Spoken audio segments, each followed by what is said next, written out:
So we talked a lot about timing belts in some of our advertisements for the cars that we're selling, timing belts versus timing chains.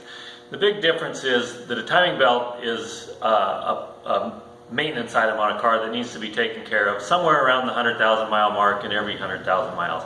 Some manufacturers recommend as low as 70,000 miles, and some of them say you can go to 130. So somewhere around 100,000 is a good rule of thumb. We happen to have two cars in our shop today that one of them is a timing chain car and the other one is a timing belt. So I just wanted to show you a little bit about the difference. This particular car right here is a timing chain car. You can see down in here, it's getting an oil pump, so we had to remove the timing chain cover, everything that sits in here, the radiator, the fan. You can see up here is the timing chain cover. It was a pretty extensive job to get to a timing chain. But the nice thing about a timing chain is that it's an internally lubricated part, and you can see there's oil on all of this because it's all enclosed inside the motor, and oil lubricates this. And in general, a timing chain will last the life of the motor.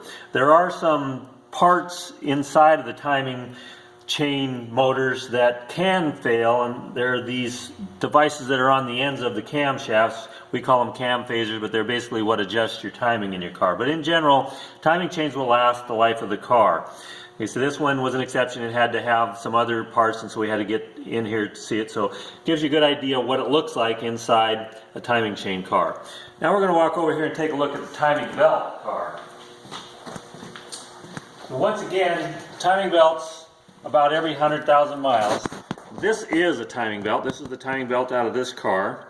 And the reason this customer decided to get this job done is they were leaking oil, and they were actually leaking oil from the crank seal down here, which, as you can see, it's pretty oily inside there, and that can have a really bad effect on the timing belt. And of course, if the timing belt breaks, which a belt can break where a chain isn't likely to break, if the belt breaks, it can do some severe damage to the motor.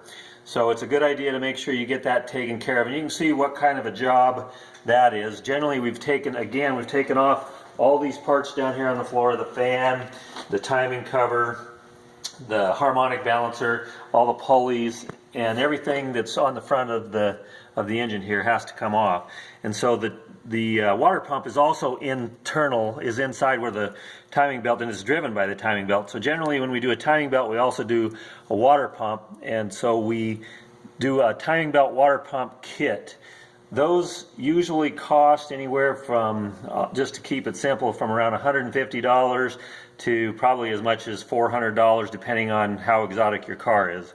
But it's a very good idea to make sure you get that job done within around the 100,000 mile mark, because of what it can do to your engine if it breaks.